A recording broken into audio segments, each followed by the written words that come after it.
Dal Vangelo secondo Giovanni. In quel tempo Gesù disse ai suoi discepoli: molte cose ho ancora da dirvi, ma per il momento non siete capaci di portarne il peso. Quando verrà Lui, lo Spirito della verità, vi guiderà a tutta la verità, perché non parlerà da sé, ma dirà tutto ciò che avrà udito e vi annuncerà le cose future. Egli mi glorificherà, perché prenderà da quel che è mio e ve lo annuncerà. Tutto quello che il Padre possiede è mio, per questo ho detto che prenderà da quel che è mio e ve lo annuncerà. Abbiamo sentito come parla Gesù nel cenacolo prima di morire in croce. Molte cose ho ancora da dirvi, ma per il momento non siete capaci nemmeno di portarne il peso. Ed è questo il motivo per cui Gesù si ferma con i suoi discepoli, perché non sono ancora in grado di comprendere fino in fondo che solo il dono della vita, l'offerta di sé, rende l'esistenza eterna, senza fine. Quanti lo hanno ascoltato sono ancora convinti che l'arresto del loro maestro non avverrà mai e che al momento giusto gli angeli, gli arcangeli e le milizie mandate da Dio spezzeranno via tutti i nemici di Gesù e daranno vita a quel regno di gloria che loro hanno tanto atteso. Non sono ancora pronti a reggere il peso della morte di Gesù in croce e soprattutto sono ancora persuasi che vincere, dominare e prendere siano i verbi che rendono la vita felice.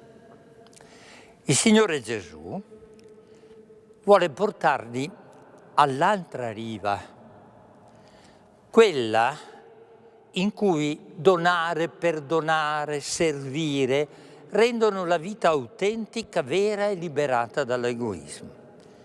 Solo dopo il mattino di Pasqua della risurrezione di Gesù e grazie al dono dello Spirito di verità, come viene detto in questo Vangelo, i discepoli riusciranno ad avvertire il peso dell'insegnamento di Gesù come leggero e possibile da sostenere.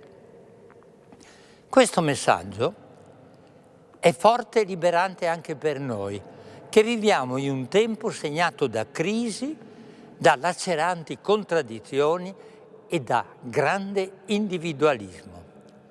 Soprattutto se noi pensiamo alla paura del domani, del futuro, che ci siamo caricati sulle spalle come peso insopportabile per noi e per i nostri figli.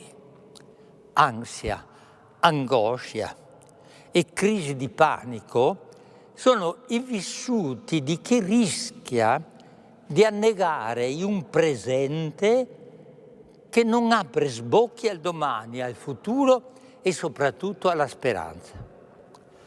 A metà del secolo scorso, dopo le 2 guerre mondiali che hanno spazzato via i sogni sterili e nocivi di tanti nazionalismi europei, ci eravamo illusi che progresso tecnologico e crescita delle democrazie sarebbero state illimitati. Il 68 e la felice stagione del Concilio Vaticano II si presentavano alle nostre società e alle nostre comunità ecclesiali come un vero rinnovamento dello Spirito Santo. Oggi le cose sono cambiate. Il progresso, lo abbiamo capito tutti, può creare danni all'ambiente, alla comunità e non è in grado da solo di stemperare le ingiustizie presenti sul pianeta e dare un senso alla nostra vita completa. La terza guerra mondiale a pezzi è sempre vicina a noi, ma quanto sta accadendo in Medio Oriente, ma oggi voglio fermarmi soprattutto nel Sudan, è ancora più drammatico anche per la disattenzione del mondo a quel conflitto che a gennaio 2025 contava più di 60.000 vittime e 11 milioni di persone costrette a lasciare le proprie case. La gravità di quel conflitto in Sudan, dicono all'ONU, è uno dei peggiori disastri umanitari a memoria di uomo. Ma pensiamo ancora più all'Italia. Più di 100.000 giovani all'anno lasciano il nostro paese per cercare lavoro e dignità oltre frontiera. Il calo demografico ci conferma la paura del domani e la fatica di educare bambini e ragazzi. L'inflazione, ci dicono gli economisti, frena, ma chi fa la spesa tutti i giorni ci dice che il costo della vita è notevolmente aumentato. Ed anche per questo dilagano rassegnazione, pessimismo, malinconia e insicurezza. I capri espiatori di tutto questo li abbiamo chiari. A volte sono gli immigrati, altre volte le forze politiche, ma spesso questo conflitto poi diventa terribile quando entra dentro le nostre case. Che fare? Lasciarci schiacciare da pesi più grandi di noi? Credo che nessun credente battezzato possa permettersi di essere una persona rassegnata. A tutti noi è chiesto più in profondità di riscoprire le risorse profonde che ci sono nelle nostre comunità parrocchiali, come il luogo fisico, umano e teologico in cui lo spirito di verità di Gesù ci permette di avvertire che la bontà di Dio nostro Padre è la bontà di chi sa prendersi cura di noi anche e soprattutto quando il cielo sembra chiuso e sbarrato alla speranza. Il Vangelo di San Giovanni, che abbiamo ascoltato in questa festa della Trinità, non è tanto interessato a definire l'identità di Dio, per una ragione molto semplice, perché vuole dirci come Dio Padre ci ha cercato con il dono del suo Figlio Gesù e come il Signore Gesù ha deciso di restare sempre con noi per mezzo del suo Spirito.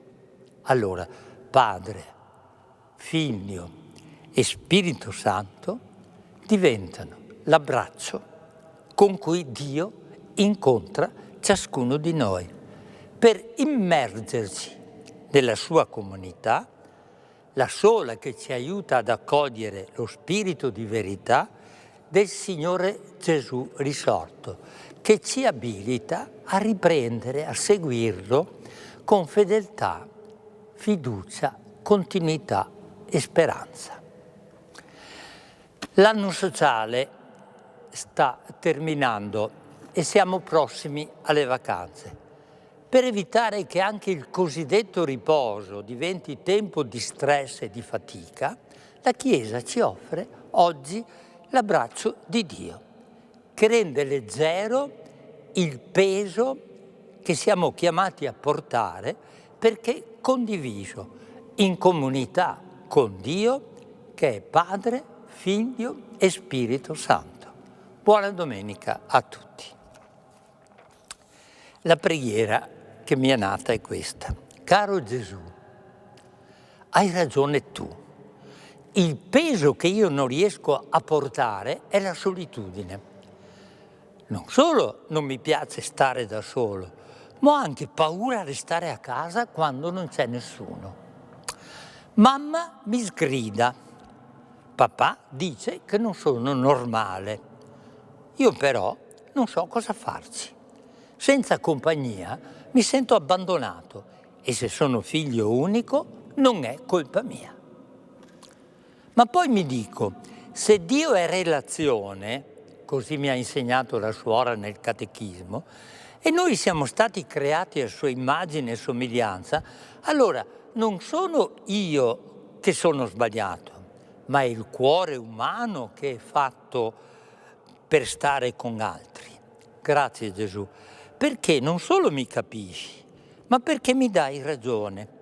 Siamo fatti per vivere con gli altri, non solo per stare da soli e soprattutto per costruire insieme la pace, non quelle brutte guerre che non finiscono mai. Grazie Gesù.